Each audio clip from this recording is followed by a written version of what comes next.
Awesome. All right, everyone, welcome. This is our first Social Service Funding Committee meeting of 2022, and actually in a room, so show you my face. I'm Megan. I am the City of Beaverton staff liaison for the committee, and we've got a full agenda tonight to kick off the year with some new folks and some returning folks. So just to give you guys an idea of kind of what's coming for the night, we're going to just spend some time doing introductions, welcoming new folks. We'll have a little bit of time for public comment if there is any. We also need to have a discussion on board chair elections. So we'll talk about that. We need to set our 2022 committee schedule since we have kind of a little bit different of a calendar from doing grant activities. We'll talk through that and make sure folks will be available. And then the last two biggest pieces, and the pieces that should hopefully be kind of the most in-depth this evening, are just talking through the committee process and how we do our grant review, and kind of sharing that with new members. I'm also going to just talk through Zoomgrants and kind of how you all access that. And then the last piece will be on any grant application changes that we think we might need for this year. So that is our agenda for the evening. So I'm going to go ahead and stop sharing. And we're going to do some intros. So, so our kind of intros for the evening, I'm hoping, and I'll write this in the chat as well, that you all can share your name, your preferred pronouns, how many years you've been on the committee, and then kind of a hope you have for the committee in our 2022 year. It can be for yourself or for the committee, and your favorite winter activity. So I know that's a lot, so let me throw that in here really fast.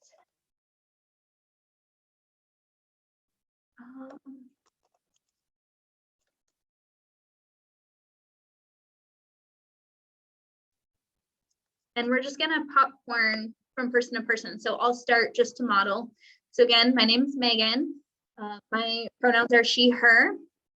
I have been the staff liaison to this committee for about 8 years now. And my hopes for 2022, I'm really excited that we have a larger group of folks. I think it's just going to make our discussion of grant funding that much richer. And I think that there's a lot of different things that are going to come up. Hopefully some new applications that we haven't seen before, and also just some opportunity for thinking, of course, I think as everyone does, about how we do funding and kind of the current circumstances that we have. So those are some of my hopes. My favorite winter activity, I really enjoy just reading under like a pile of blankets during the winter. So I'm gonna go with that. And I am going to popcorn it to Lisa. Let's see if I can remember all these. I've been on the committee since I don't know when. I think was I on like when it first started or something. So I've been on here since it began. And okay, what are the other questions here? Let's go look at the other questions.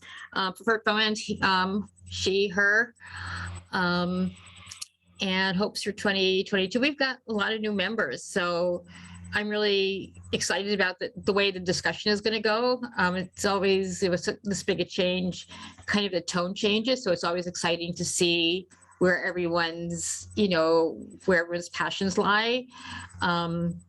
I'm hoping this year, we can do our granting and maybe even give more people money. My favorite winter activities, I've discovered this year, I've never done this before. I love going for walks in the winter. I put 100 layers on, it's kind of fun. So that's become kind of fun in the winter. And the other one is board games. And I will pass it to Hazel. Hi, I'm Hazel Wheeler. He, his, him. and I have been on the committee since my sophomore year of COVID, as we go into our junior year of COVID. No, seriously, this is my second year with the committee. It's a great group of people, and it's really awesome for the new folks that are here. Welcome. My hope for the committee is to just piggyback off of what Lisa said, doing more, getting more people involved, and just really trying to help folks out. And off the record, if anybody ever wants questions answered about COVID, let me know, because that is apparently the only hobby I have, regardless of the season. And with that, I will popcorn over to Rachel.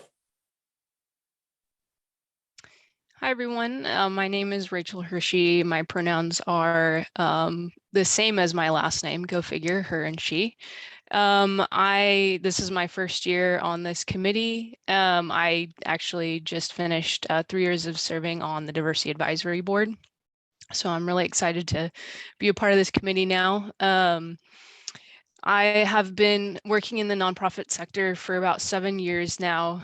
And so it's really exciting for me to sort of get to know the Beaverton nonprofit sector a little bit better, and to be on the other side of fundraising and grant making. I've been working on raising the private funds needed to build the new Patricia Research Center for the Arts in Beaverton. Maybe some of you know about it. So it's fun to be on the other side of giving money away. And then my favorite winter activity is not so much just restricted to winter for me. I'm a big hiker. I love chasing waterfalls any time of the year. So nice to meet you all. I'm very excited to be a part of this group. And I will popcorn over to Grace. Thank you, Rachel. Hi, everyone. My name is Grace, and my pronouns are she and her. And this is my first year serving for this committee, which I'm really excited about. And thank you, Lisa and Megan, for voting for me, because you were in my interview panel. And I'm a proud Beaverton resident working in the creative industry, because sometimes people make fun of me for living in Beaverton, but I think Beaverton is better than Portland.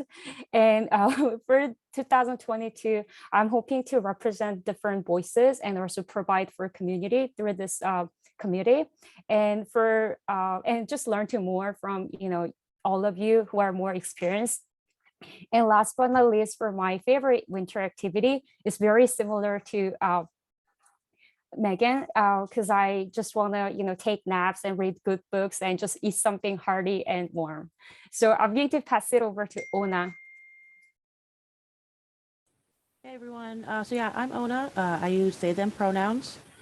This is my first meeting, so my first year being a part of this. I'm really excited. I guess what I'm excited about, well, really just digging into it. I've been going to school for a long time now to kind of get my foot in the door here, and that's where I'm at now. So I'm just really excited to finally be able to put things to use and start helping people. And as far as my favorite winter activity, we take my cat out on a harness. He loves to go outside. And he loves to be out in the snow. So that's probably my favorite activity, is to take my cat in the snow. And I'm a popcorn to Mike.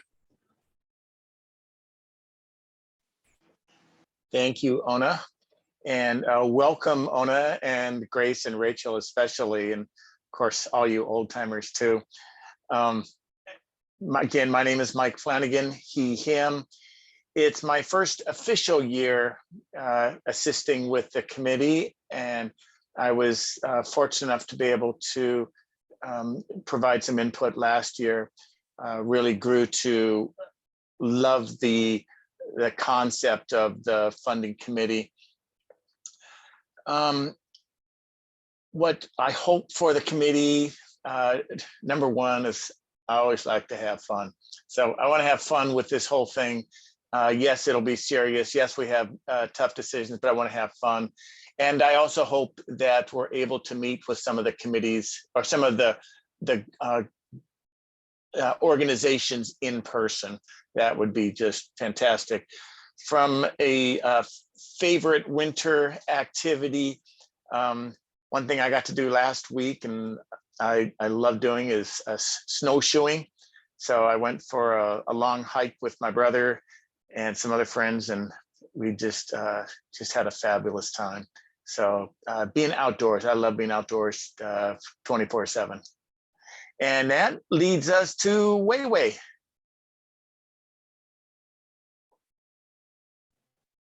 I welcome everyone, especially the new members.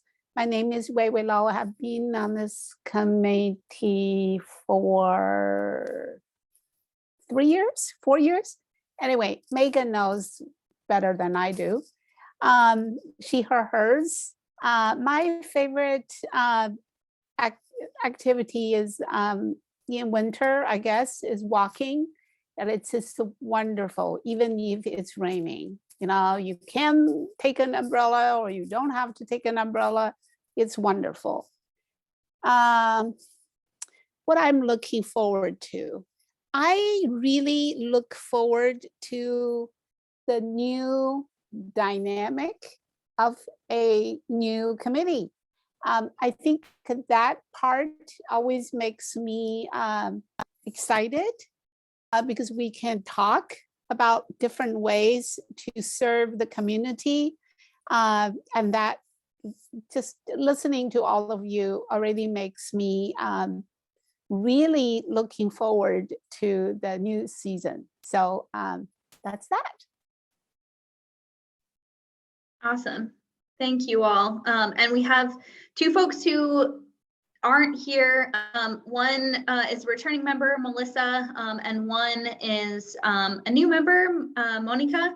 So hopefully we'll be able to have them join us in future meetings. We also we had a youth rep, but very excitingly, he got chosen for the PAGE program. And so he is going to be headed to DC. So probably recruiting another rep to join us from the Mayor's Youth Advisory Board moving forward. So these things happen, but we'll have some other folks joining us. I think before we wrap this piece, the other thing that would kind of that I think you all bring that might be nice to just share out a little bit is just a little bit about your background or familiarity with kind of nonprofit social services in Beaverton, and why you decided to participate in this committee. So as much as you feel like sharing or not, and again, I can model and then popcorn to somebody, but I think one of the things that makes me most excited about this is that everybody kind of brings a different perspective to this work here. I'm lucky because I get to be really involved in the interview process. So I know a little bit about that, but kind of want to prompt you all to share as well. So just from my own background, I worked in nonprofit prior to working for the city. So that was my background, mostly with Latinx communities and around micro enterprise, and went to school for my master's in nonprofit management. So this is an area that's really near and dear to my heart. I grew up in Beaverton. So it's really exciting to learn about the new services that are being offered by folks here, and also to see things that that have been around since I was a kid growing up here as well too. So I kind of bring that energy and background to this committee. And then I also, my role at the city is as the community services coordinator. So I touch on our programming related to homelessness and social services more broadly. So this really connects to the day-to-day work. And I just want to offer for everyone that I'm always happy to have conversations if there are things that you're confused about or concerned about, or you just want to have somebody walk you through more of the process or anything like that. Just always feel free to reach out to me. I'm happy to schedule time, whether it's virtual or over the phone, whatever works best for you. I'm just really here to be a resource to the group and to each of you individually. And it doesn't have to be about the committee. It can be about other social services or other things that the city is offering as well. Just think of me as kind of your city liaison for larger things as well. So just want to throw that out there, and I will popcorn. Let's see. Well, I'm going to popcorn to Wei Wei since she was the last one to go. Thank you, Megan. I did not know you actually were trained to do this job. How many people could do exactly what they're trained for and they love and all of that. So good for you. I retired from Beaverton School District as an administrator. So I guess I've always worked in the nonprofit. I also served as the board chair for APANO, that's Asian Pacific American Network of Oregon. I still serve as a board member. So that's another big, fast growing nonprofit. I absolutely love the APANO staff and then what people do. I guess I know education very well, having worked in education from K all the way up to graduate school for 40 some years. I guess I'm still working some here and there. So I do know K-12 education and higher education. Another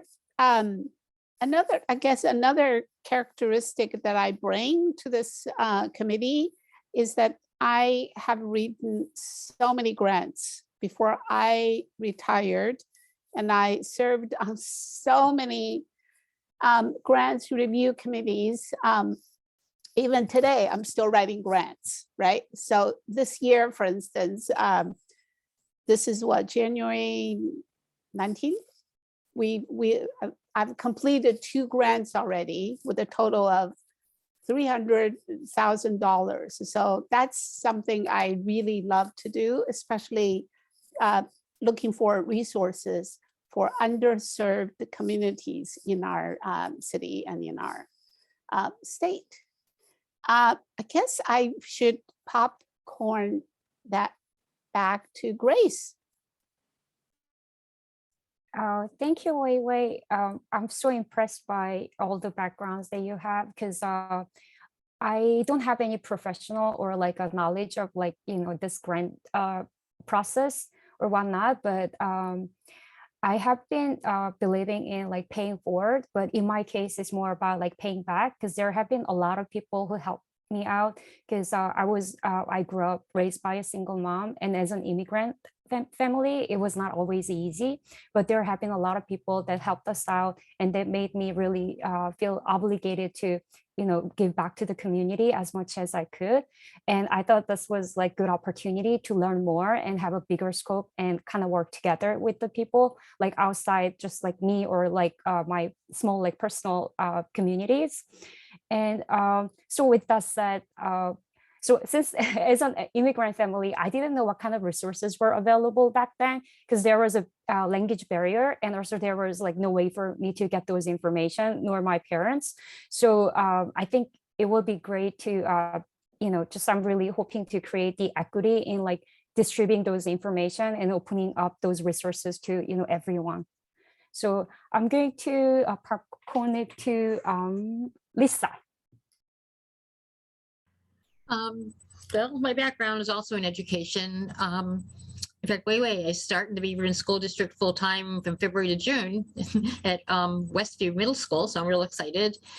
I'm also finishing a long-term high school counseling position, so I'll be doing Westview as a counselor. So I'm kind of excited about that. So my background is in education, teaching, and school counseling. I've done a little bit of nonprofit work. In another lifetime, I did a lot of nonprofit work. I worked with lots of nonprofits when I was doing some volunteer lobbying in the state legislature for things like healthcare and childcare for low-income families. So I had to go raise money for the little nonprofit I was representing and go around and talk about it and write the grants and everything. So in that sense, I'm familiar with that. Was a long time ago. I guess what really attracts me to this, like right now, I guess I'm, you know, involved with a few nonprofits that have to do with healthcare and have to do with peace, 2 national peace groups. So I think what draws me to this committee is because the work, a lot of the work I did do with the lobbying and with the working with low-income families, you know, and I was a single parent with 3 kids and know what it's like to try to find resources. I think all of that really got me really interested in the Social Service Funding Committee. And I see the importance of, people needing resources and understand that people often don't know where to go for those resources and where the holes are, and where the gaps are. And that's where I see a lot of this committee is we're filling so many gaps that aren't filled by some of the bigger organizations. And that's so important to serve, diverse communities, to serve communities that, may not usually get served, or serve people in a different way. So that's I really love being on this committee. As you can tell, I've been on for years. So that's kind of what draws me to this. I'm also working in schools and working with kids and seeing the needs of families and children can be really heartbreaking. So that's what draws me to this. And I guess I will throw it to Rachel. Rachel, did you go already? No, I haven't gone for this part yet. Although I think I might have jumped the gun a bit in my previous intros and sort of touched on some of this stuff. But to reiterate, I am the donor engagement manager for the Patricia Research Center for the Arts, coming on 4 years now with them, and then worked for a few different nonprofits before that. I grew up in Beaverton. I live in Beaverton, work in Beaverton. I'm all about Beaverton. So this is another way for me to get really involved in my community and give back as much as I can. I also mentioned that I just finished my term with the Diversity Advisory Board, and so I'm really looking forward to bringing a DEI lens to this work, and looking at different ways to try to address the needs of our low-income residents and communities of color here in Beaverton. I think there's still a lot of room for growth in that realm, and in achieving some of the goals that we set forth in the Diversity, Equity, and Inclusion Plan for the City of Beaverton. And I think this committee has a really unique role in sort of helping to address some of those issues. So yeah, happy to be a part of this.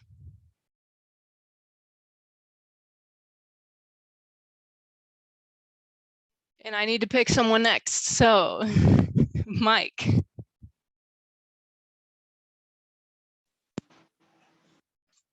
Thank you. Let's see.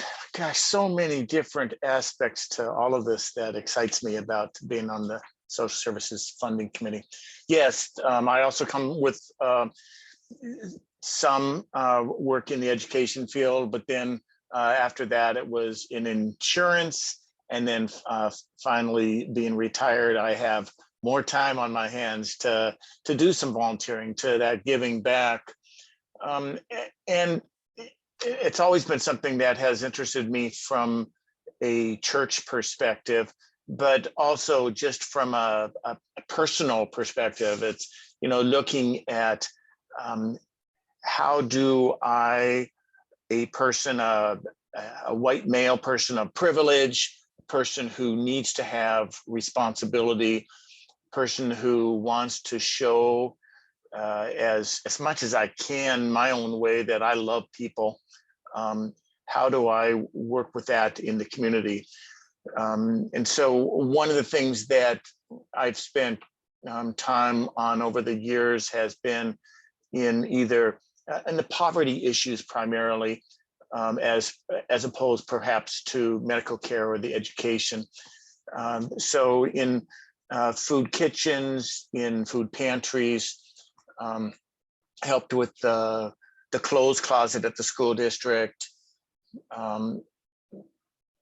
And it's just, I have an interest in the homeless, in those who do have this economic and much more than economic need.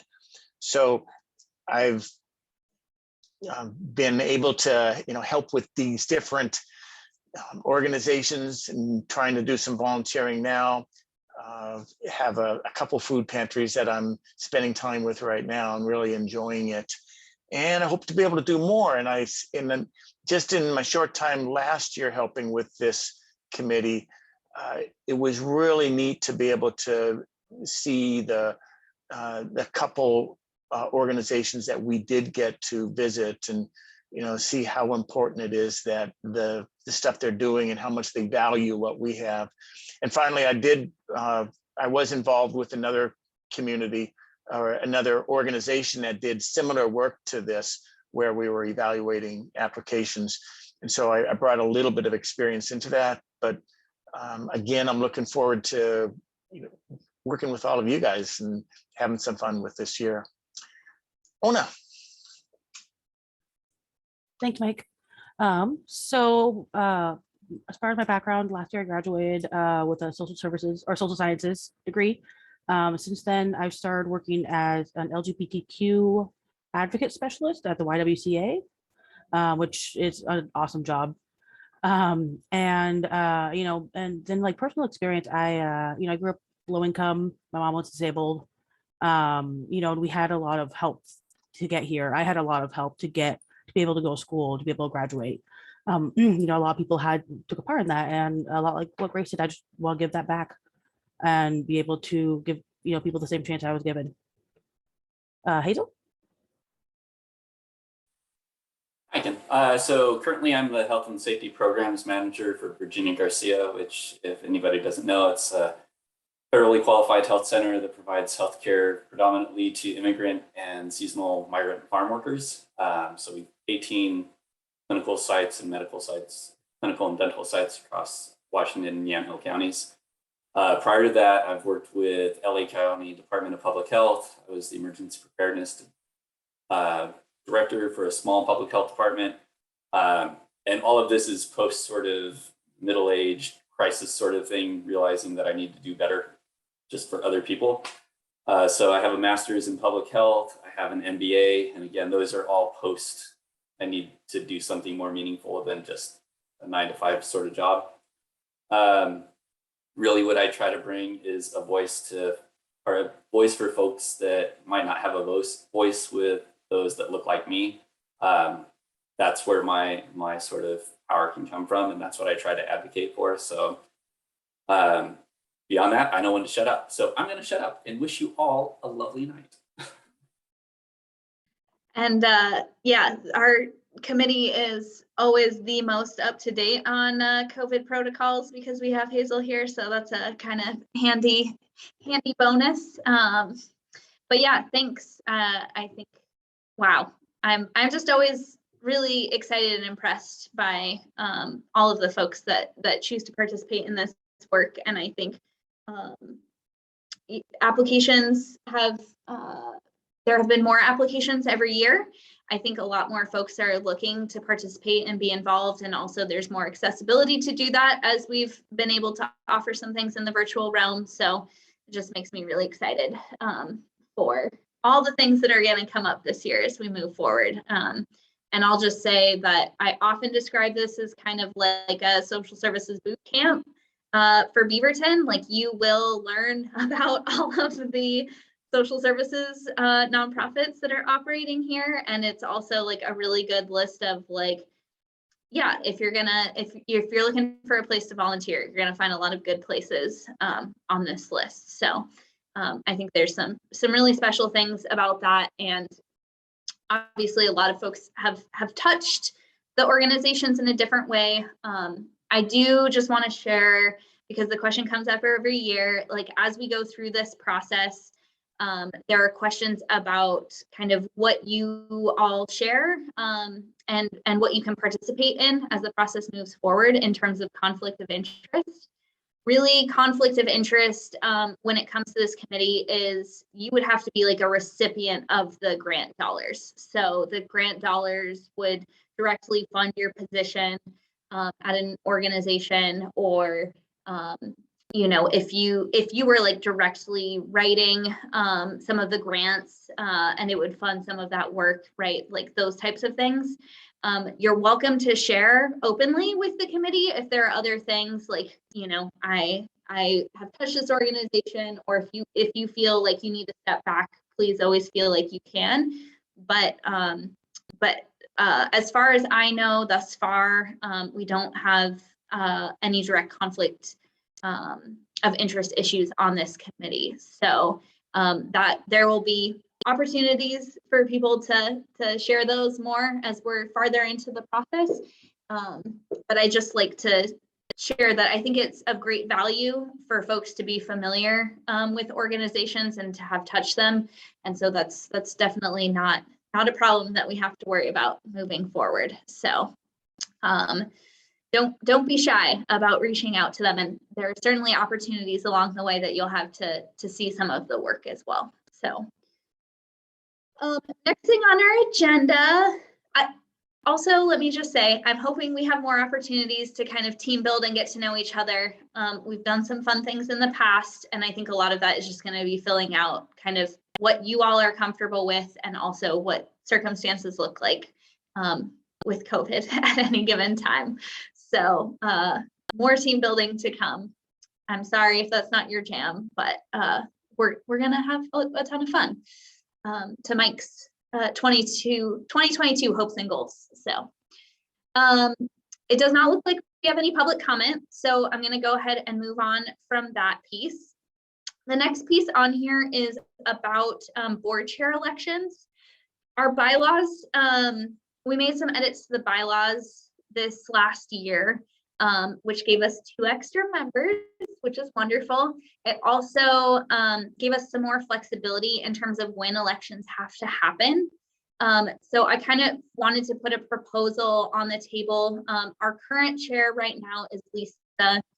Normally we do elections in January, but I think that with the way our grant cycle works, it might make sense for us to wait until we get through a grant cycle and then do elections in July or August for the following year, because it also gives new folks a chance to have gone through that grant process and also have familiarity with other members before we decide to vote.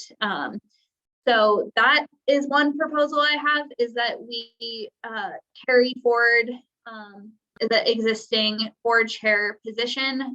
We do have 2 other positions, vice chair, and we added a recorder position as well.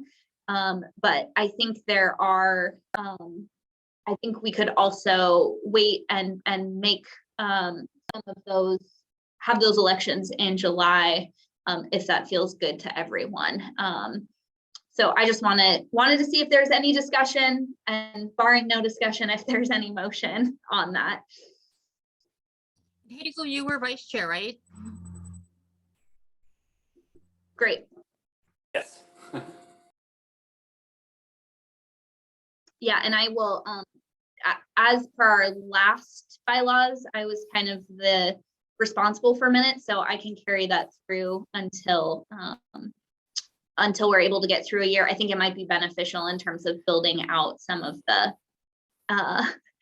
the working docs for whoever comes in as recorder next.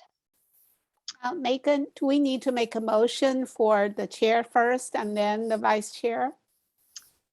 You can package them together if you want, and it would be, yeah, to carry it through until a set election date.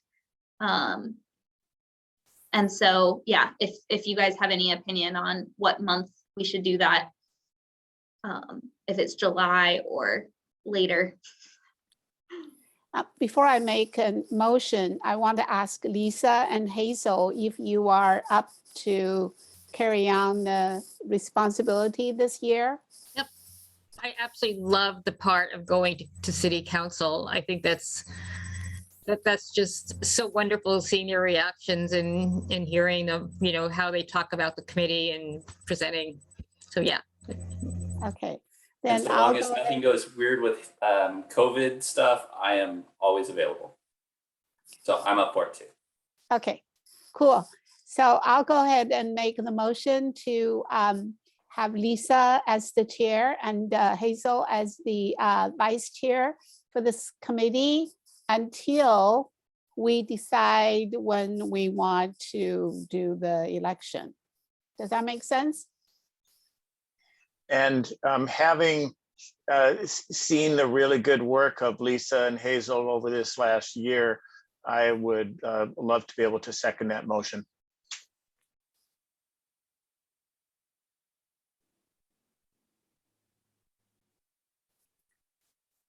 Do we vote Muted in the chat? myself. Yeah, sorry. So we've got a first from Wei Wei, a second from Mike. Everyone in favor, raise your hand. Okay, and anyone opposed? Okay, the motion passes unanimously. So Lisa and Hazel, you will serve as our chair and vice chair until we can add the elections to a later agenda. And I would also just, as we get to the end of this meeting there are a number of topics that I've kind of set aside for future agendas. So we can just touch on those and also see if there's some other outstanding things there as well, but we will circle back to that. Okay. Great. So next, everybody's got their calendars ready. We're just gonna talk about the 2022 schedule and kind of what's coming up. So I'm gonna screen share again so that we can look at this and I can talk through it. Okay, everybody can see that okay? Mhm. Perfect. So just so that you all know, yeah, this works a little bit differently than other boards. We don't have kind of a set meeting date per month. It's really determined by kind of the needs of the grant application process. And then, so tends to be this heavier period for the first half of the year. And then we kind of generally meet every other month for the second half of the year after we have gone through some funding. So some dates that we know already, the grant application is going to open on February 7th. So that's just so that you guys know. I am going to hold an information session on February 9th, and that's going to be from 10 to 11 a.m.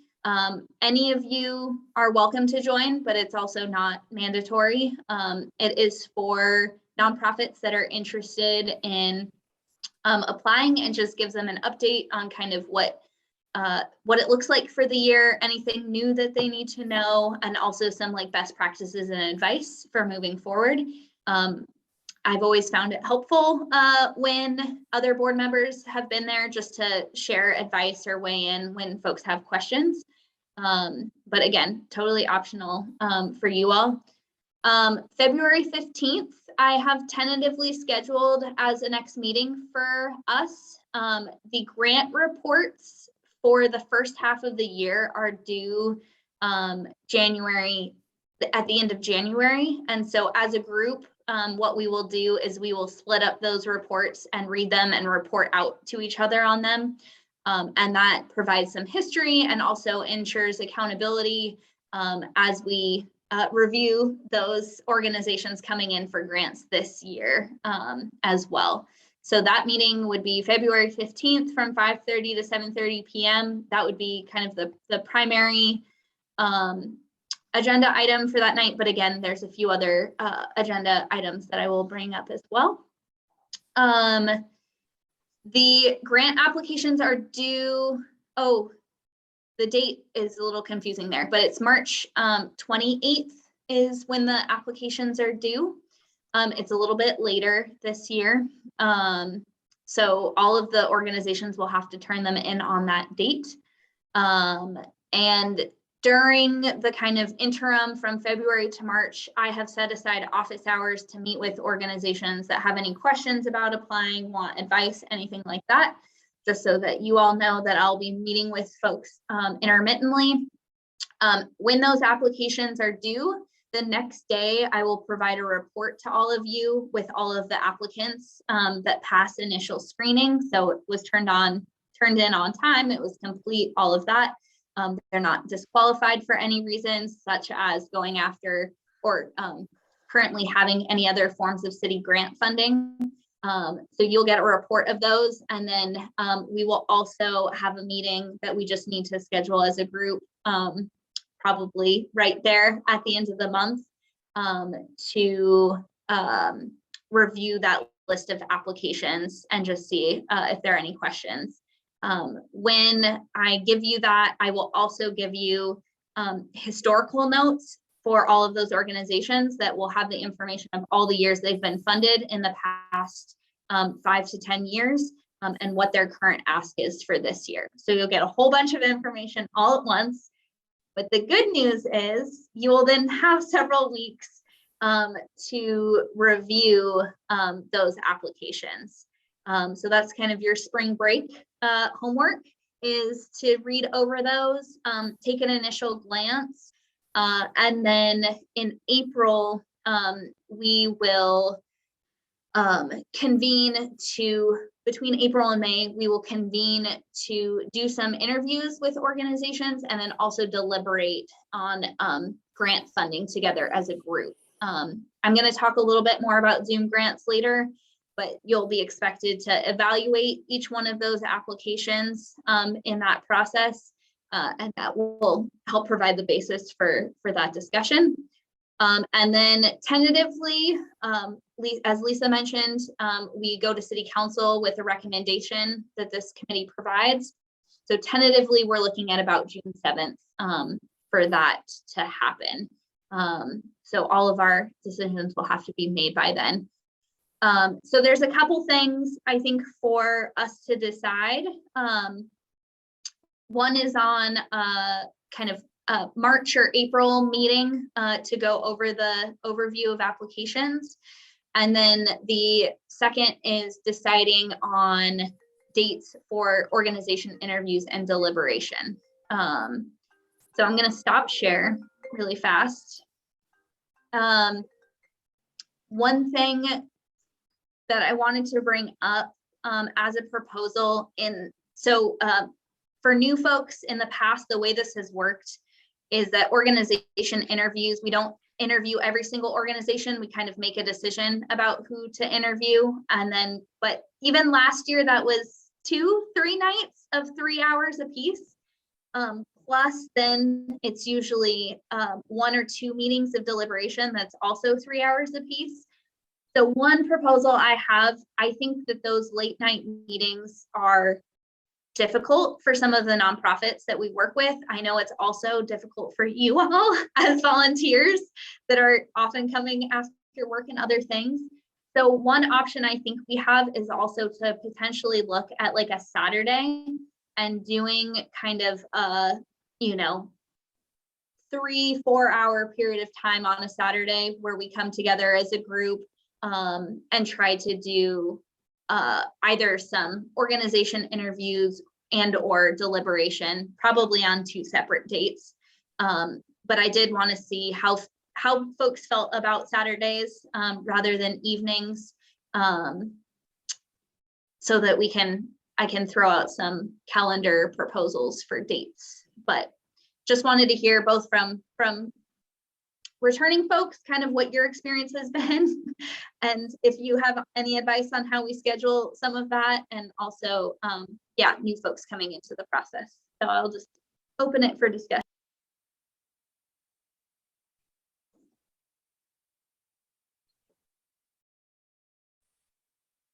I would just throw it out there. I'll be available whenever.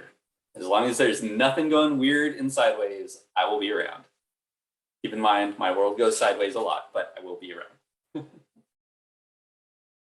Maggie, what time are you thinking on Saturdays?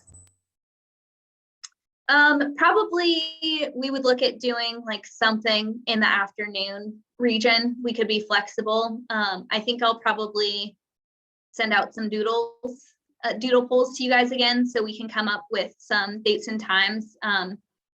For this committee, obviously majority is quorum per our bylaws, but kind of all of these pieces are just really, really valuable for making that final decision as a committee. So I like to try and find dates and times where we can all be available if possible.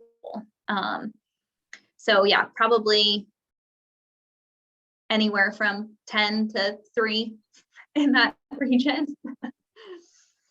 on a Saturday.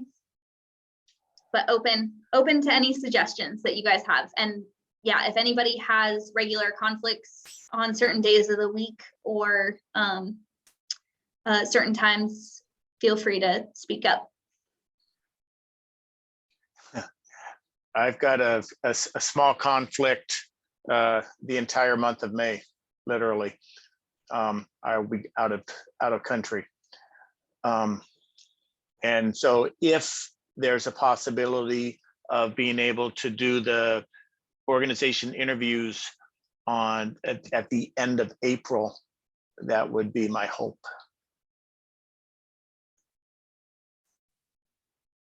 Okay, great.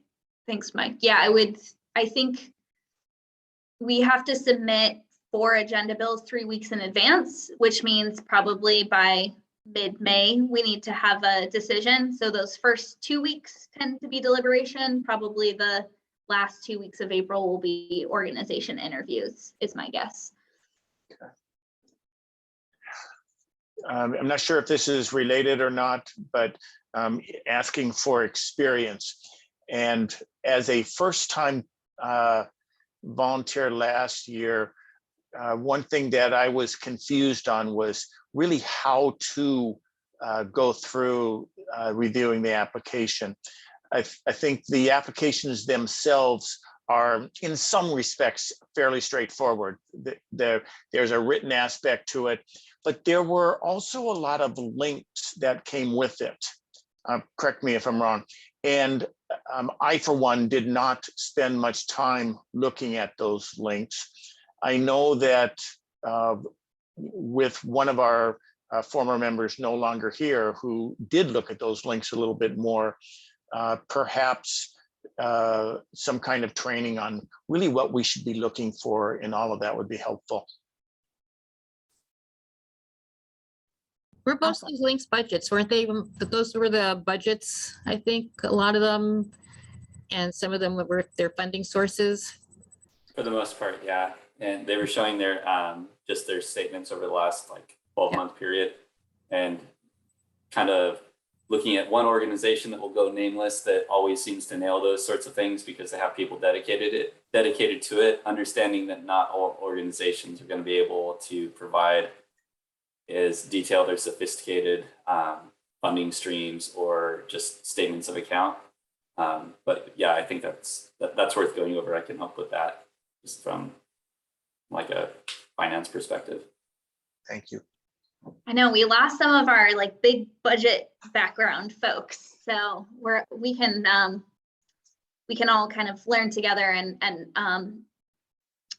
thanks for that, Mike. Maybe just kind of an overview of what some of those are and how to review some of them would be helpful too. What I found was, because I'm not a big budget person, was just making a list of what are some of the things as just kind of an ordinary person I'm looking for in those budgets helped me a lot. What am I looking for? Am I looking for multiple sources? Am I looking for, more than one? Am I looking from where are the funds coming from? Just a few questions kind of helped guide me through looking and determining things about the budget. I'm also a paper person, and one of the things I ended up doing was copying a lot of these things off and then becoming totally lost as we were going through some of them, because it's like, wait a minute, I know I looked at this, but it's way down here. And so it's that sort of organization that I had some difficulty with. So just in one of the earlier meetings, just that the 101s of how to look at all this and what we'll be doing as a group going forward. Awesome. We'll do some of that in a little bit here too. Oh, so. Good. Okay. So I'm not hearing any conflicts for Saturdays. So it sounds like maybe that might be a good option so that we don't have to do multiple long evenings and we can break some of those up with fun activities. I think interviews, so most of kind of our process over the next couple of months, 2-3 months, I expect to be virtual. I think last year we did our deliberation in person. And I think that if we can do that again this year, that would be great. So we'll probably look at doing that as we get closer to May and see what's going on at that time, but just so that nobody's surprised, and we'll have safety procedures and all that in place regardless at that time. Okay, anything, and yes, I know that this is new for new folks, so I'm sorry, but on organization interviews, I just wondered if returning folks had an opinion on if you want to interview everyone, or you want to continue the practice of kind of deciding who to interview. If you had any strong opinions about that, so I can determine how much time we might need. I kind of liked our process last year. There were some organizations I would have liked to have interviewed that we didn't, but I know that we're talking about time constraints. But, you know, my feeling was that we chopped it maybe a little bit too small. There were a few organizations I would have liked to have thrown in that mix. So I don't know if we can do the same thing, but maybe make it possible to add a few more organizations in there.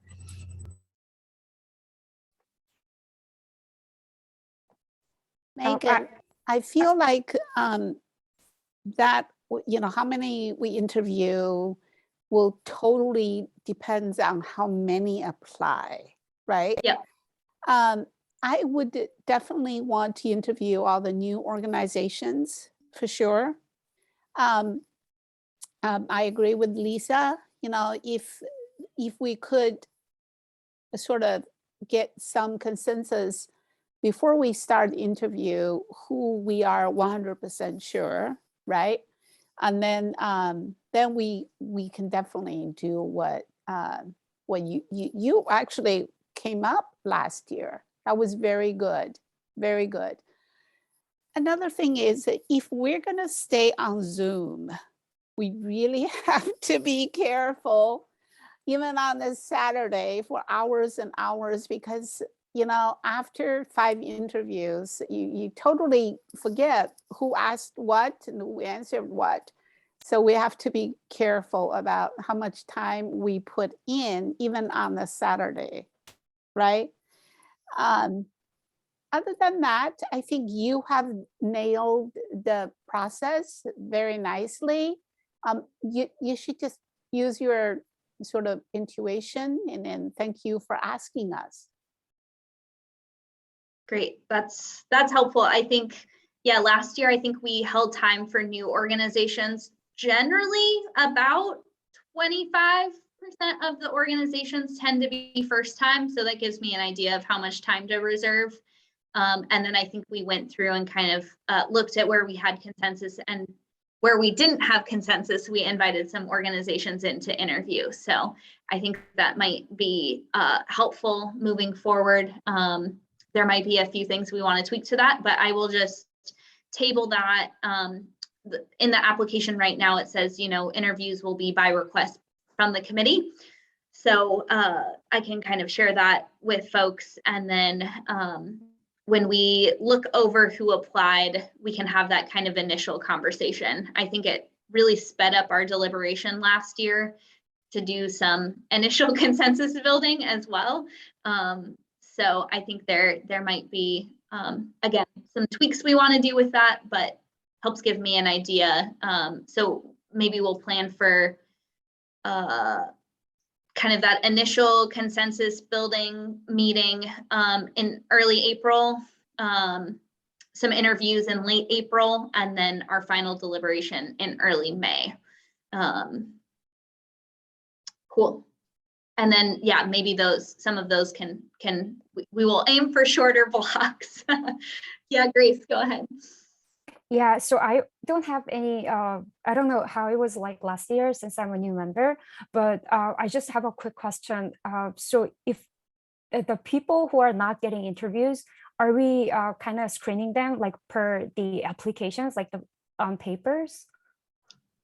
Okay.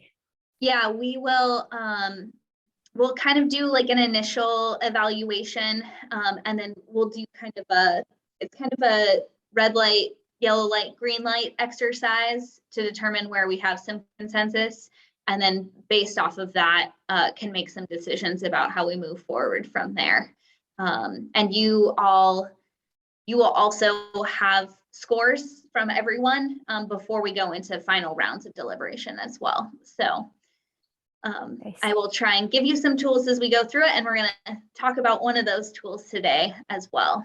And perhaps unlike some other processes, a non-interview is in general going to mean that we are accepting that group. Yeah, that's a great point.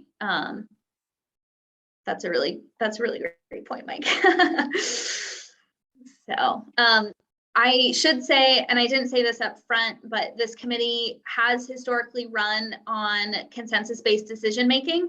So we do have long discussions in which we try to get to consensus on a decision, which then of course, you know, Robert's rules of order to be able to vote on a recommendation that we're going to send to council. But I think it's a great way to kind of hear from everyone. And also I think, you know, returning folks fill in as well, but sometimes the one holdout on something has a really, really important point that changes the rest of the committee on that applicant, or, you know, the one person who is absolutely determined to say yes also has something really valuable to share. So I think it's been great not to do it just based purely on, you know, a straight vote or like going straight down the list. There's lots of ways to look at this grant funding as we move forward and have a really rich discussion about it. I think that comes back to the important part of getting to know each other, because I've noticed kind of since I've been on this committee, you know, every 2 or 3 years, we have more or less the same people. And as we have those people, the discussions get a little easier because we sort of know where everyone's coming from. So we have a big changeover this year. So I think it's real important that we do those activities that help us get to know each other, because that really does smooth the discussions over. All right, well, I will send out a doodle poll for some of the future dates, but if you all could hold that February 15th date, then I will get a March date and an April date, and then we can, at the February meeting, we'll kind of confirm those and move forward. So thank you all for your flexibility on that. I know that calendaring is not the most fun thing, but it's important. So now the next thing I have on our agenda is just to kind of go through the committee process and advice for new members. So we've kind of already started a little bit of that, but I wanted to talk about kind of what to expect and also show you all Zoomgrants, which is our software. One thing right off the bat for you all is that the way that funding works is that we are forwarding a recommendation for funding that runs from July to June. So we're providing a recommendation, and then those contracts start for this year. They would start July 2022, run through June 2023. So we're always forwarding that. There's a budget process that also happens. So our funding is kind of attached to that as well. And the funding for this grants process is determined on a per capita basis, which means that the population numbers determine how much funding we get. Over the last 2 years during COVID, we've been really fortunate to increase that formula and get almost $1 more per capita for funding. So pre-COVID, we had about $200,000 to give out, and now we have over $300,000 to give out. And thank you, all the committee members that really spoke out about the importance of that, especially going through COVID, really urged some movement on increasing that, and also just like really recognize the need. We were granting to fewer than 50% of the applications that came in. So it was a really competitive grant process. And after this last year, we are currently granting to 3/4 of the applicants that came in. So that's a pretty big change.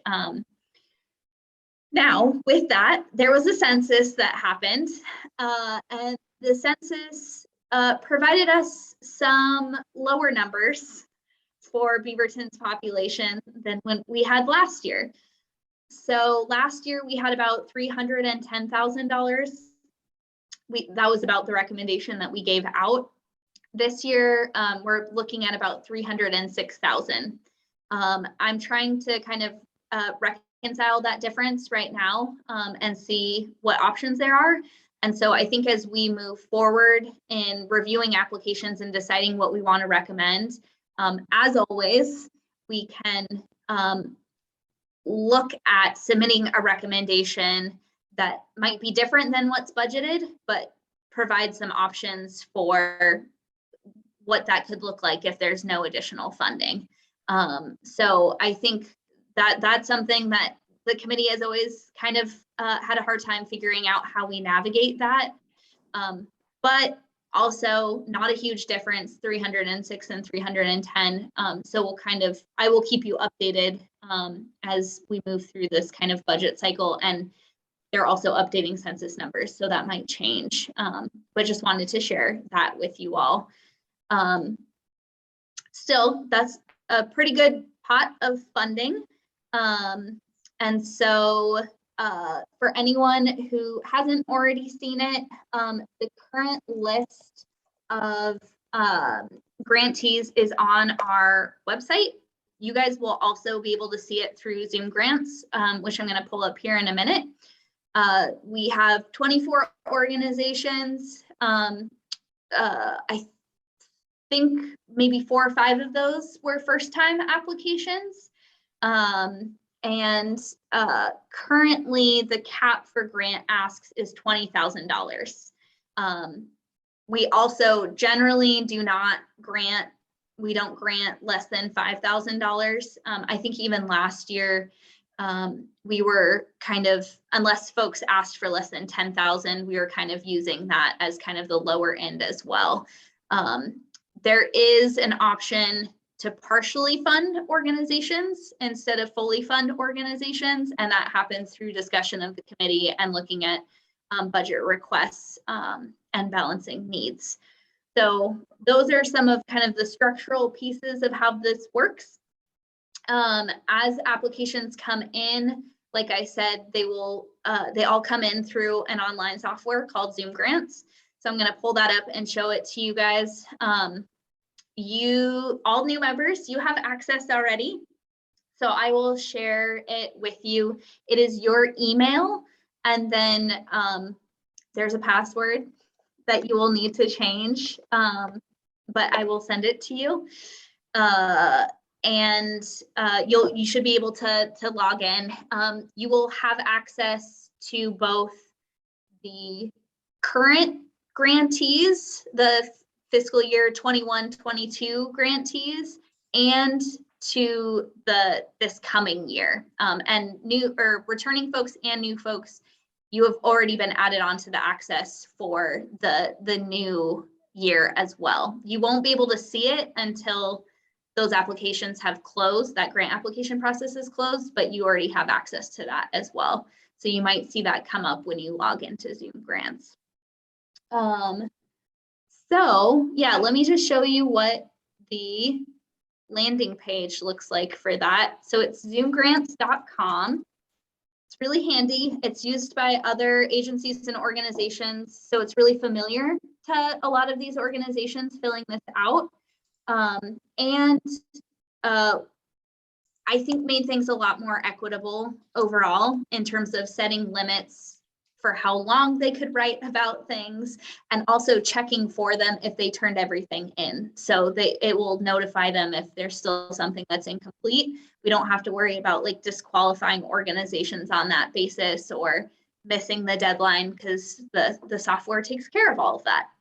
The software also allows me to review their application And then they can still make changes to it before the final deadline, which is really nice, in case there's something that could be strengthened or something that they forgot the first time around, or you know, a global pandemic happens in the middle of the application cycle, those types of things. So very handy. So we will just, let me log into mine. And I will show you kind of what they will see. So when you're in here, you will be able to see all of the applications that have been submitted. You will be able to see their reports when and if they submit reports. So that will be handy for our next meeting. You'll all have a chance to try out the software before we meet again.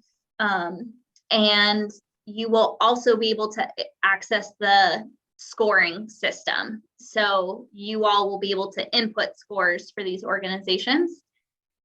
We do have a scoring matrix that we came up with as a group and that we'll review together as a group as well before we go into the actual evaluation.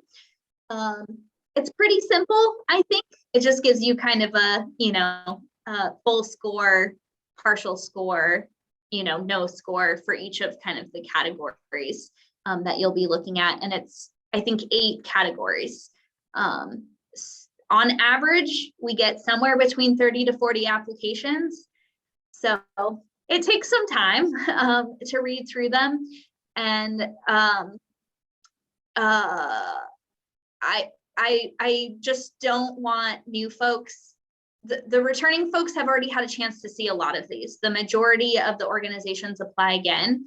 So when we get into that process, we will try to all be helpful to each other by sharing what the organizations are applying for and kind of filling each other in on background.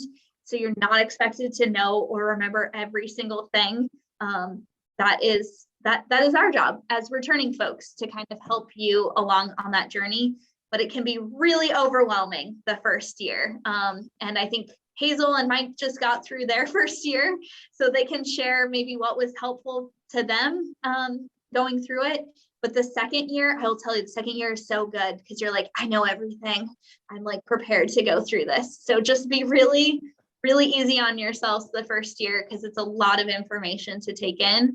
But you have a lot of people here that can help answer questions too. So while I pull up Zoomgrants, Mike, Hazel, do you want to kind of add anything about your first year and what was helpful? Sure, I can. The committee is a bunch of nice people, you know, and so it's like, am I going to make mistakes? Am I going to be paging through stuff? Yeah, that's okay. But I really appreciate that. It's just that we're all here. I would recommend that come April, you're going to want to have in your head that you'll need to have some time to be looking at these. It does take some time, and it is a commitment that we are making right here. So just have in the back of your head that you're going to need to do some focus time where you're looking at those applications. Feedback on what Mike said. Think of it as a group project. Really just know that you have to put in some time to review it. And then when it comes to discussing it, don't have a filter. Just say what you feel. And if there's a question, ask the question. But if you have an opinion about something, point that out as well. And that's what it really comes down to, is, you know, understanding one another and the perspective. And that's why we're all here, is we bring something different. Megan was right when she said that there were a couple decisions going one way or the other that I know I personally had to look a different way by listening to other people. And so there was a lot of listening that went on. I felt totally respected by the people on the committee, and there was fascinating opinions and ways of looking at things. So it'll be good. And don't get COVID. remember the days when we had the paper. We used to have books about that big. Remember that, Megan? And so it took me a while, but I really like Zoomgrants a whole lot better. I would definitely ditto what everybody said. Definitely block some time to read, especially the first time. Another strategy I use is to take notes.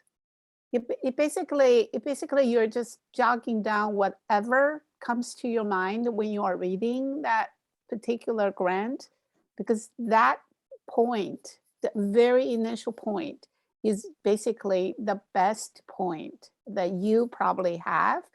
And then just get some pieces of paper together. So when we have the discussion, the great thing about this committee is that you always could hear someone who can tell you what you missed from that particular grant. And you would say, oh, I don't know how I missed it, but thank you for telling us, right? So that was great. Now back to the budget. Yes, last round, we did have some great talents on budget. Now I wondered, Megan, if we could spend some committee time just to look at that link that Mike was trying to figure out, right? Just find the link and find the particular essential grant or the budget document for us to look at. Once you know the format of this thing, of the grants, they're all very easy, very easy. Yeah, so let me pull up Zoomgrants right now. And I'm just going to show you the applicant view. So it's what they're filling out, but it's also what you all are going to see as you're evaluating it. And I'm just going to show you a blank one first, and then I'll pull up an example one as well. And just ask questions, or, other folks fill in as we go, but here we go. So this is it showing Zoomgrants? Hopefully, yes. Okay. So there will be a summary page. It will have, I'm also going to create summary pages for you all, but it will have just the basic information of who the organization is and how much they're asking for. The meaty part is the application itself. So this is the application questions. The most important question, one of the most important questions at the very top. So the social services grants are city funded. So in order to qualify, organizations need to meet one of the priorities that have been defined by City Council. And so currently those priorities are right here: homelessness and housing, affordable after school and educational programming, and health. There's some kind of subcategories of what that looks like. Really, one of the big ones you'll see is like the hunger, food, nutrition. We have a lot of like pantry-based programs, so they often fall under this kind of health category currently. So that's kind of first question. There's also a question about if they've applied social services funding grants in the last 3 years. That is because because generally we treat organizations that are currently funded a little bit different from ones that have not been funded in the past or have not been funded previously, both as you heard in kind of the organization interview process, but also in some of the different evaluation categories as well. I will also provide that information to you all just on their funding history.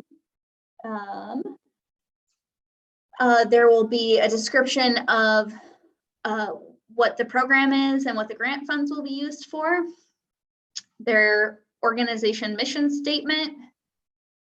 There's this kind of area for personnel, so paid staff, volunteers. One thing that you will find is that there's some big organizations. So for example, Virginia Garcia or something like CASA, that has lots of different programs. And so when they apply for this grant, they're very specific about which program it is they are asking us to fund. And then there's smaller nonprofits, of course, that they're asking us to fund the main work that they do. So sometimes that's, you know, pantry programs where all that they provide are pantry services. Or sometimes it's a new nonprofit that's just getting started. So they're asking for some kind of startup funding. So there are a very wide variety of organizations that come in the door for this type of grant funding, which makes, again, for a really rich discussion and evaluation process. But as we go through, that's why it's specific, describe your program. So really honing in on what the services that they're providing that they want us to fund. And of course, because it's social services and it's City of Beaverton, we want them to tell us how many Beaverton clients they're going to be serving in that program, and also what percentage are considered low income by HUD standards. We ask a little bit about how they track the residency of their clients. And then there's two questions right here about serving communities of color. So both how generally, how is their programming specialized to meet diverse needs, and also more specifically, how do they serve English language learners that come in their door? There's this piece around how folks access the program. And then I think kind of, again, really, really important pieces of evaluation are really around how they measure the program's impact and some of the strategic partnerships that they have to do the work as well. So that is all one chunk that's just narrative about the program and what they do. And then the second part that you will see is on their budget and funding summary. So the total program budget, total organization budget, again, might be same for some organizations. How they plan to use the funds that they're being requested, what other things they might do if they don't receive that amount, because part of this is, of course, them making a timely request and a request for this type of funding. And then just to make it a little bit easier for you all to see some of that information, we have them pull out what are some primary funding sources and different funding areas that they get their revenue from. And then lastly, a new section that we had to add 2 years ago is around COVID-19. So just asking about some precautions that they take and how some of their services may be flexible to meet needs. And then also how they've seen that impact kind of the need for services that they're experiencing right now. And then we had added a piece in about any funding that they want to use for PPE. So that is the whole grant application. That in terms of narrative, the second piece that you'll see, as everyone has mentioned, is around the documents that they need to submit. So these are the required documents. Reviewed financial statements. So those can be a balance sheet and income statement, or larger organizations are required to have audits, so they have to attach those. Their most recent annual budget, and then the more specific program budget. So we just want them to line item out what exactly is Beaverton funding going to be used for. And then there is this piece, which I can pull up and show you an example of, but we ask for some information about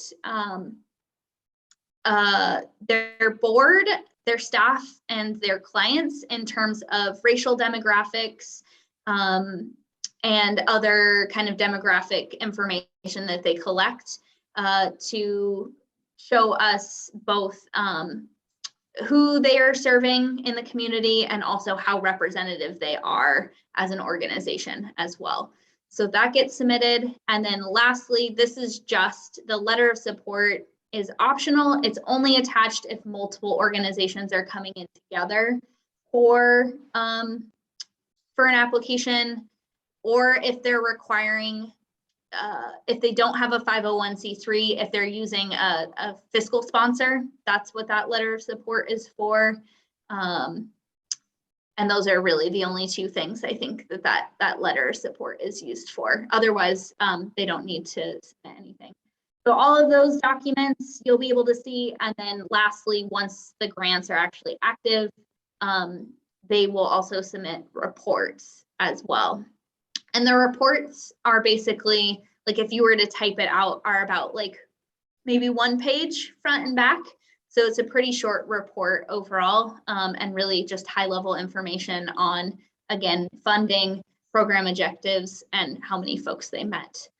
So I will, I'm just gonna stop share for a second and then pull up an example application for you all to see.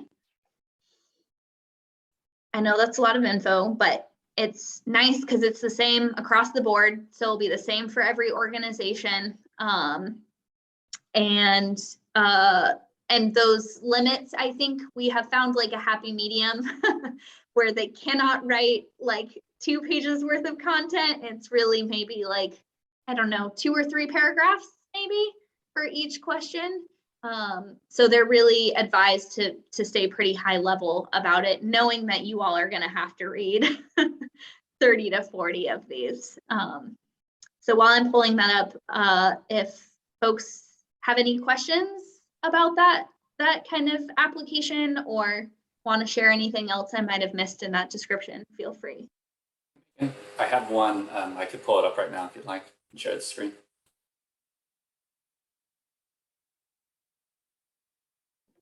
You got an example one there, Hazel? Yeah, I've got everybody from last year, but I could just share the screen for Chica's Youth if that helps.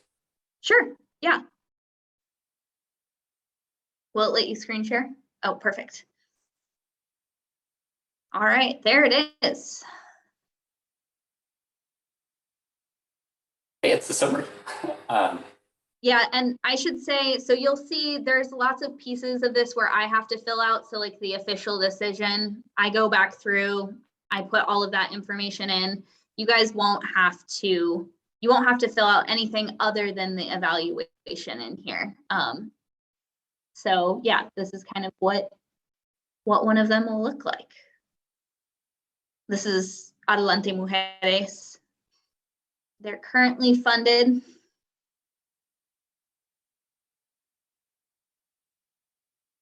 Yeah, some questions are longer than others, but generally it's pretty high level and usually pretty brief in most areas.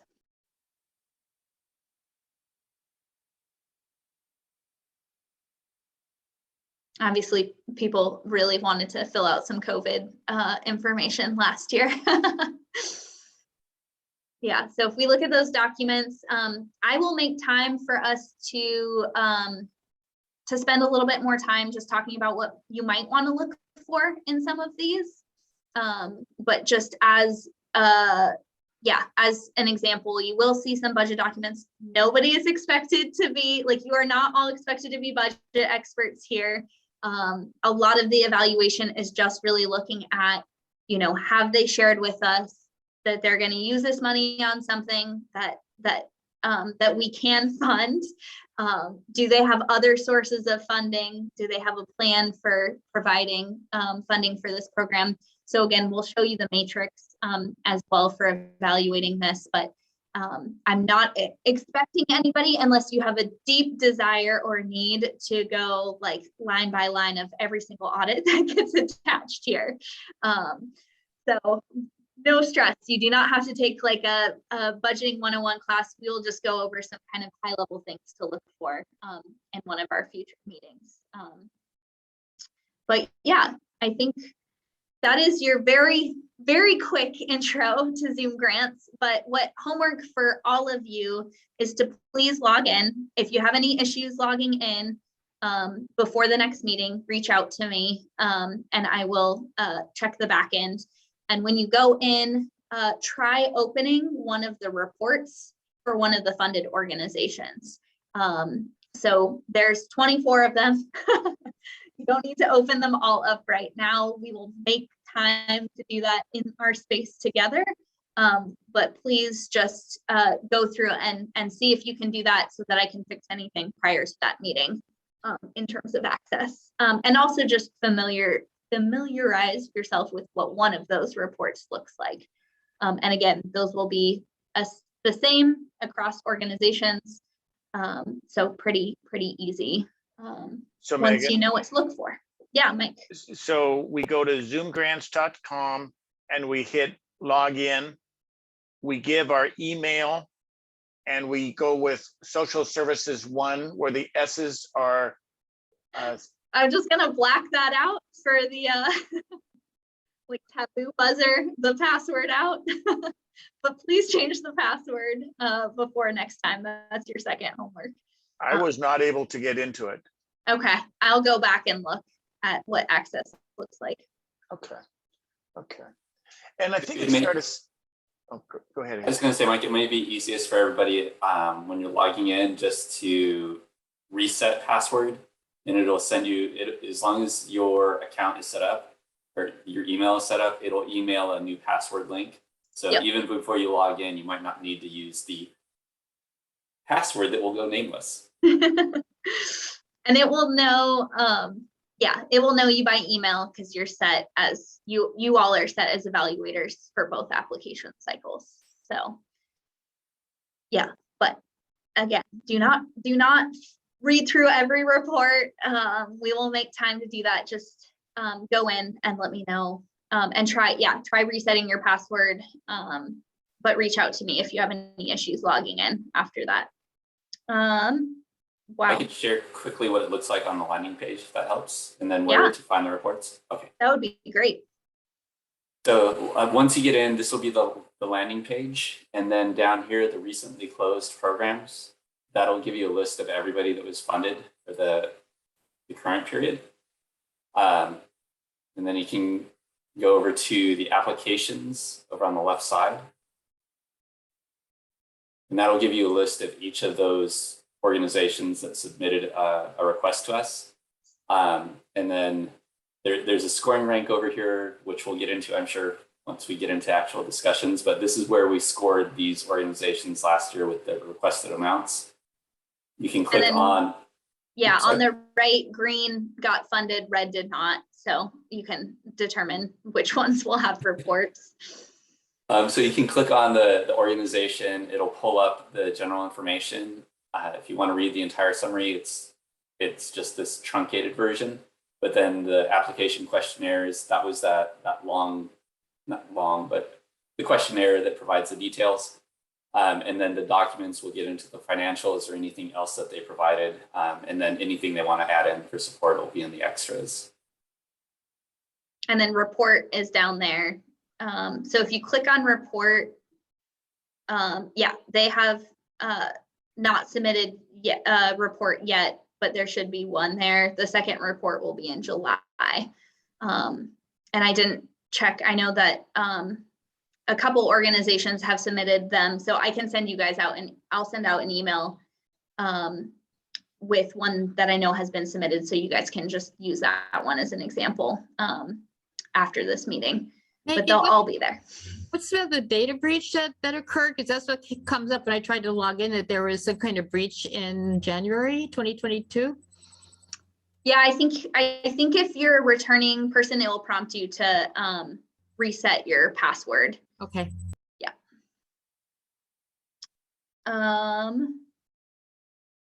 Yeah, okay, well, that is the application. Very detailed, but I wanted you all to have a chance to see that. So before we kind of close, two things for us to do. One is I just wanted to check in on some of the grant application details, because we won't have another meeting before that goes live. And then the second thing is just that list of kind of upcoming topics for us all. So on that application, there are two things that I wanted to ask you all. And again, new members, feel free to weigh in on any of this as well. One is the COVID questions. Obviously, this is our life now. So I wanted to see how you felt about keeping those questions in there, if you still feel like they're relevant and it provides useful information. And if, yeah, there's anything else more specific that we feel like we need from folks in that area. So that is the first thing. Let's talk about that, and then we'll go on to the next one.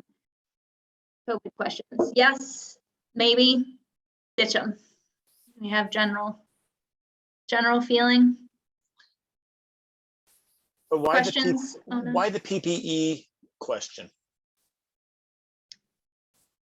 I think it was just to call out to see what the need for specific funding in that area is. We didn't have anyone submit for that last year, I don't think. So if we need that or not, I guess is up to you all.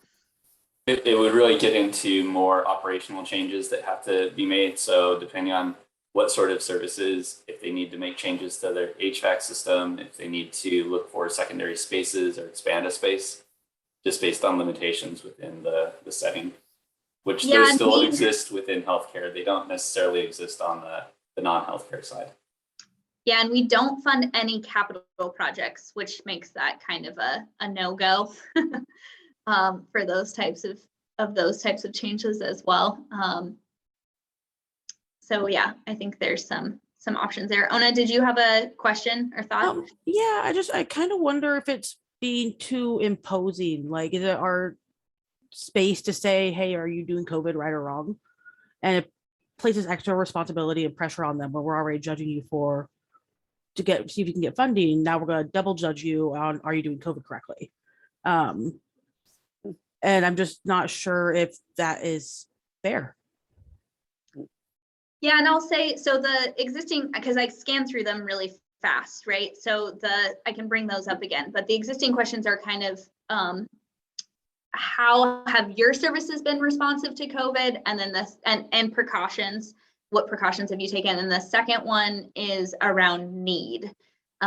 So I think those are kind of the existing ones. I know that originally, from what I heard from you all, some of the discussion, the very first year, of course, was like, are you open or not?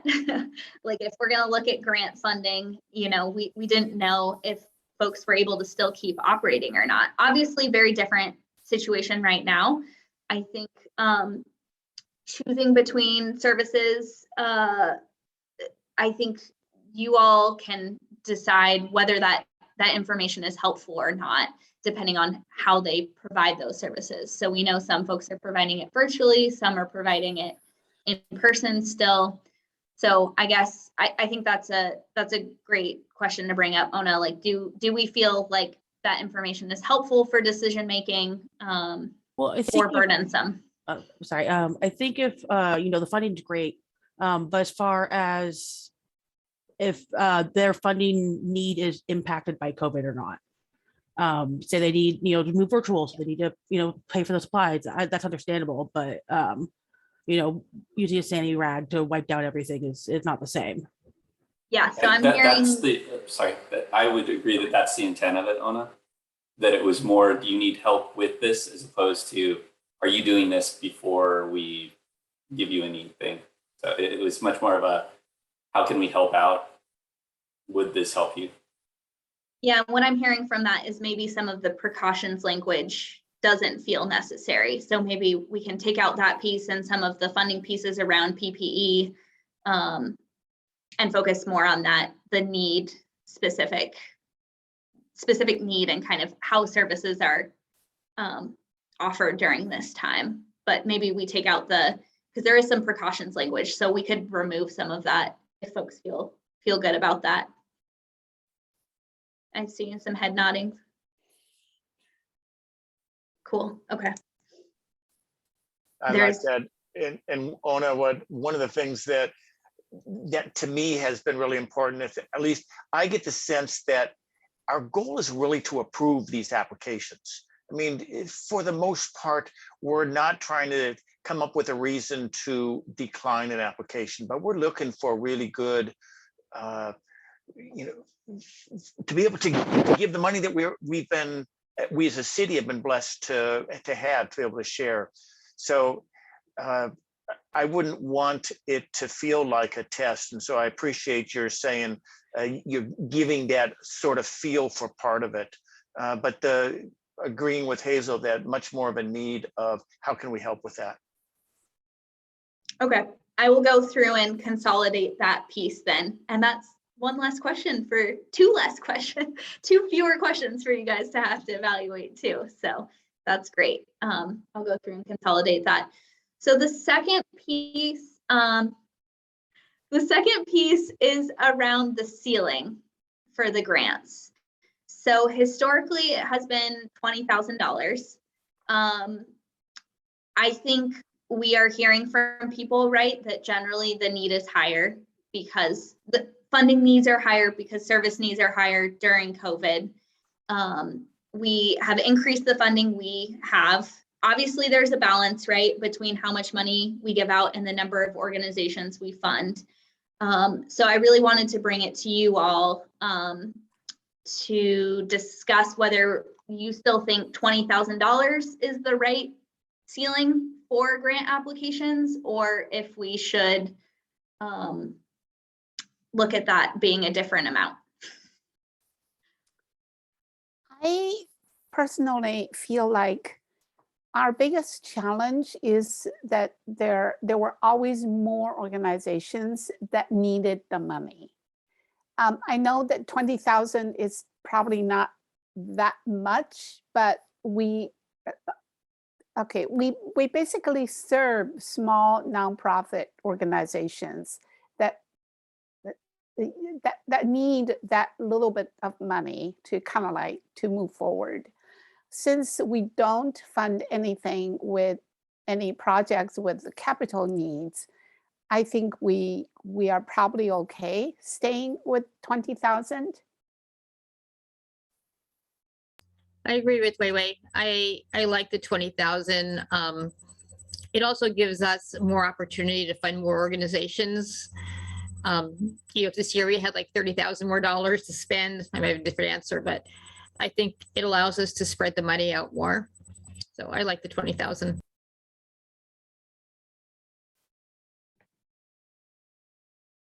Other thoughts? I definitely, to Mike's point, I think we barely ever see bad applications. Really, like the biggest discussion is how are we going to choose between these, because they are all really, really valuable services and also very compelling grant applications. And so I do think, this is 24, for the past couple of years, we've been funding about 18 organizations. So the increase meant funding about 6 more organizations per year. So I think, and I think that depends on how much other organizations come in for every year. But yeah, I hear that kind of need to make space for funding more organizations as kind of a priority there. So I think that's helpful. It also might be fair to say that for a large organization, Virginia Garcia, 25,000, 30,000 isn't going to be a huge amount. For a small organization, 20,000 really is a good size amount. Yeah, and I think the other thing that has come up as a discussion point that we haven't fully resolved is if we have recommendations or we want to look at setting some criteria around size of organization or size of budget when it comes to applying for these grants as well. So I know that has been something that has been discussed in the past and certainly can come up as a discussion item as we move forward this year as well. I have a quick question regarding the grant that was received. I realized that a lot of these applicants are coming back, and do we ever follow up on like how they spent their money on, and do they ever ask for more money? Yes, yeah. So a couple things. We do ask for the 2 reports a year. We also have historically done site visits so that we can actually see the organizations, just get familiar with the work that they do. I think it's been really valuable. I actually have that as a topic for a different meeting for us all to discuss how we do that. And then currently the guidelines that we provide are that folks can get funded for 3 years in a row, barring, of course, accountability, so they don't turn reports in, or is there some sort of issue,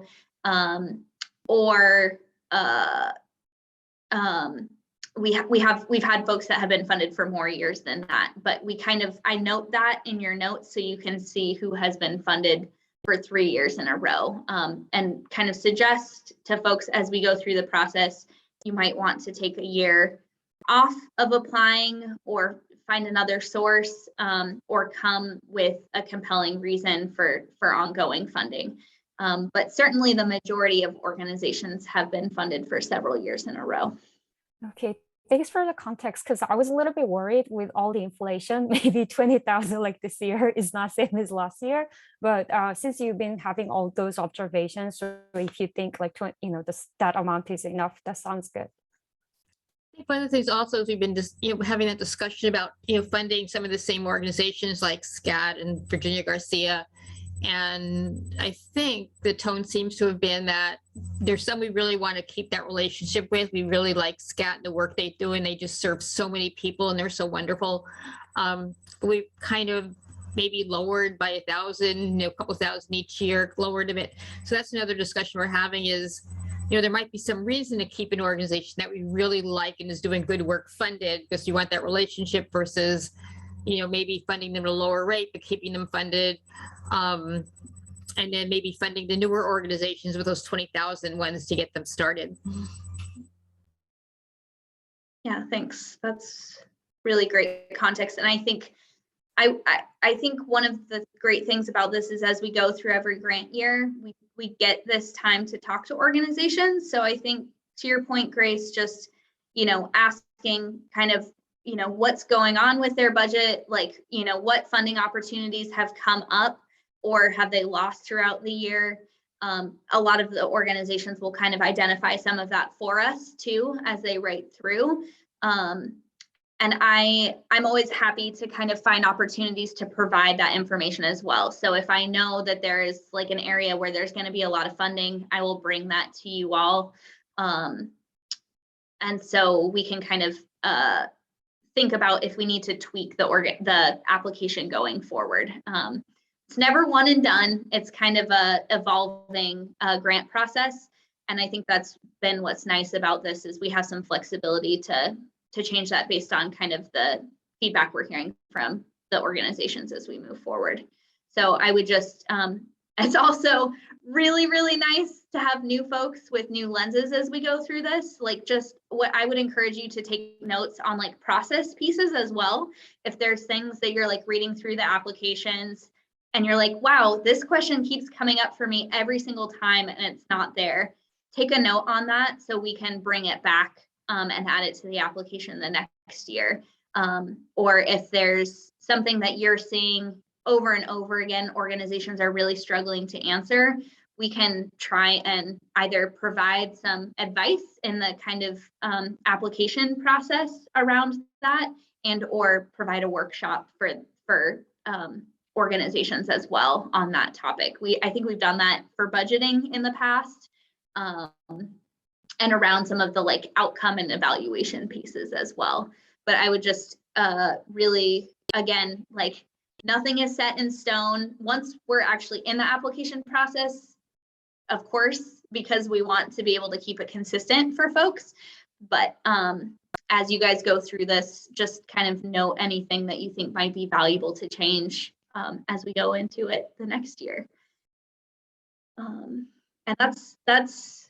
this looks a lot different than it did, 6-7 years ago. I think Lisa can speak to some of that. And I think even, Wei Wei in 3 or 4 years, a lot of things have have really been changed about this process in a way that hopefully is helpful for the organizations going through it.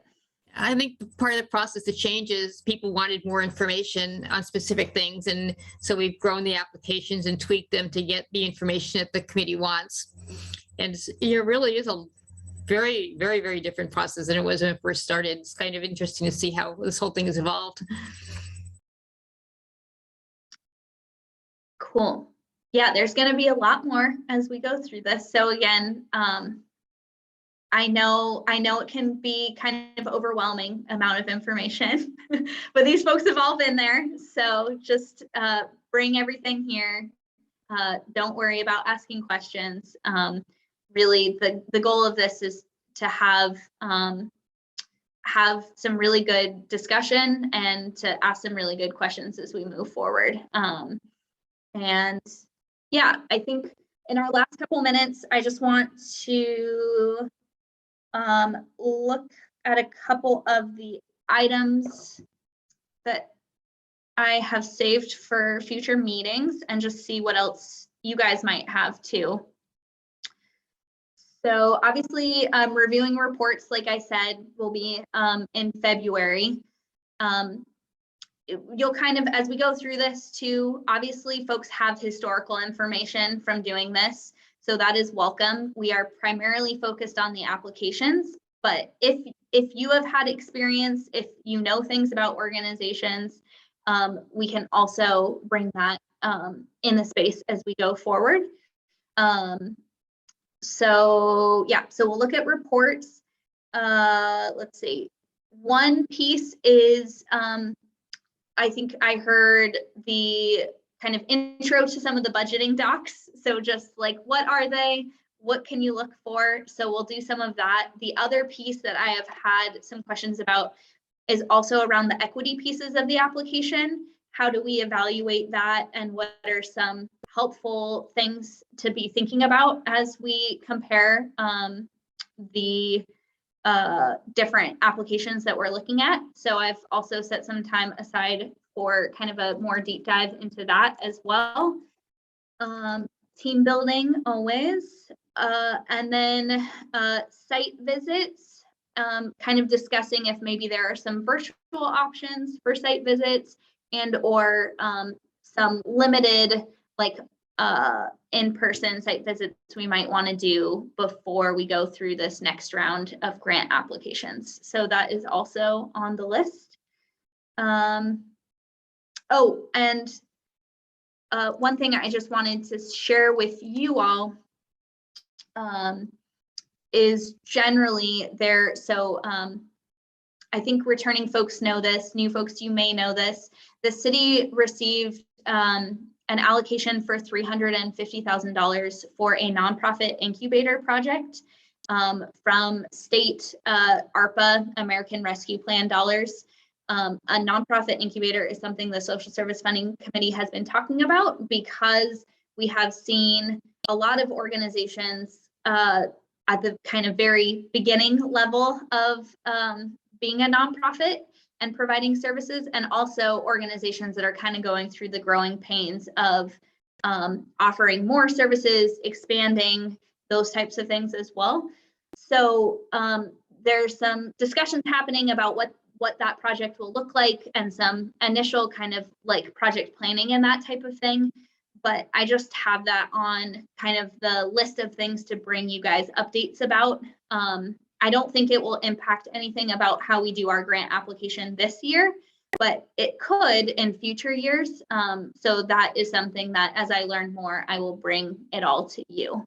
And I think also as we go through this process too, some things that we see or hear from organizations might also help inform that project as well in terms of what types of things could an incubator provide. And like what types of organizations could use those services as well. So just something to kind of placeholder as an ongoing topic. Other things that that should be on our list moving forward. Oh, I will send out the scoring matrix so that everybody can have a reminder of that. And then we can also go over that in a future meeting as well. Other pieces. Everybody during the reports will get to have a chance to kind of familiarize yourselves with the currently funded grantees.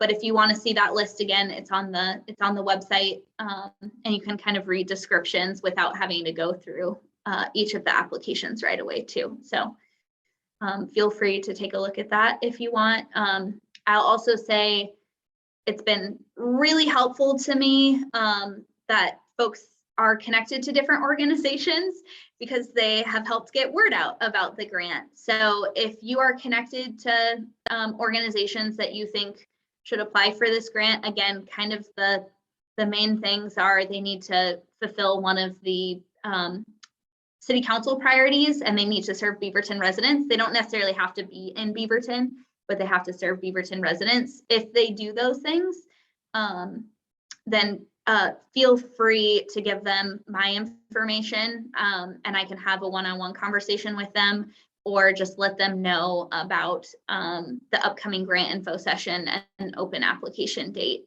But I know that there's a lot of community-based organizations out there that we haven't reached yet. And there's also some culturally specific organizations as well that haven't come in before. I'm always happy to talk to folks about if this isn't the right grant, what those other grant opportunities might be as well.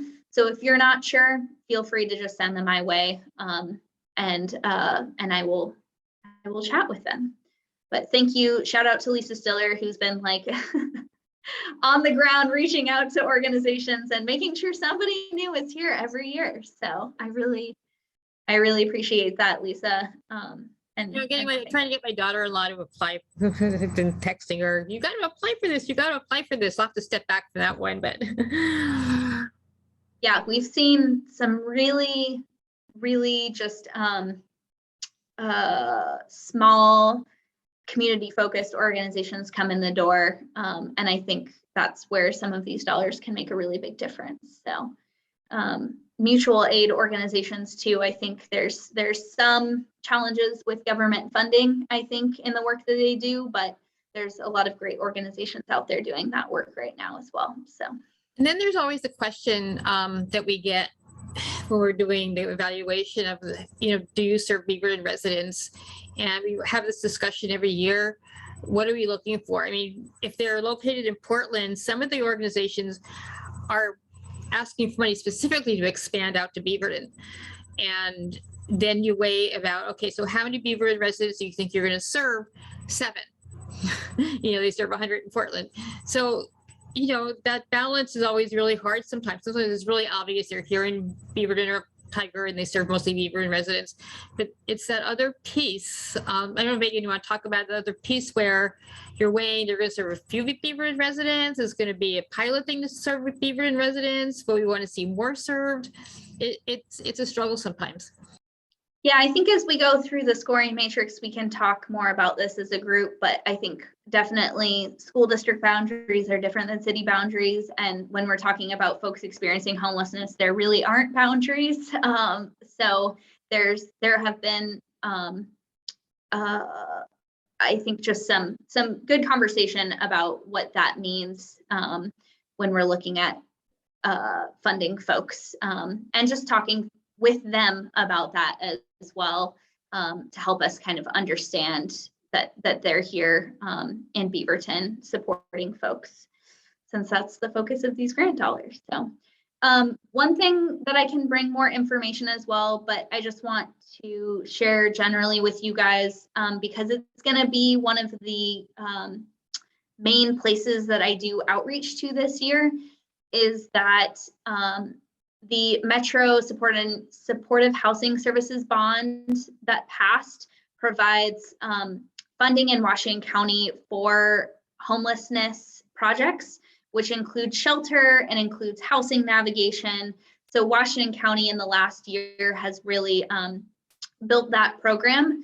they have a list of about like 30 to 40 qualified providers that are qualified to provide services in that area. So there are, what Lisa said made me think of it because there are historically Multnomah County, Clackamas County providers that are starting to provide services out here in Washington County and Beaverton. And there are also some organizations that are new that are providing some of those services as well in this area. So I anticipate seeing some of those potentially come into our process this year. And that's a whole other area of kind of opportunity, both for services that haven't historically been provided here in Beaverton, and also for some other funding as well. So I will see if I can get somebody from Washington County maybe to provide a little bit more information about what that looks like to you all. But that's one area where we may see some new organizations apply this year. So yeah, cool. Any other questions? Any other just, woo. This is you know, anything that you all kind of need as we move forward in the next couple of weeks that would be helpful. All right. My only thing is to say thanks again, especially to Ona, Grace, and Rachel, and ask lots of questions. And I really look forward to the gifts that you guys are going to be bringing here. So thanks. Yeah, it's really exciting. And yeah, thank you all for being here to kind of go through the nitty-gritty of what's to come. So again, if other things come up in the next couple of weeks, feel free to reach out to me if there's something that you thought of or you didn't want to share in this space. Give me a call, totally fine. And expect some emails with dates and more information coming to you all soon. And we will go from there. So 2022 social services, we are ready to go. Awesome. I'm going to end the recording.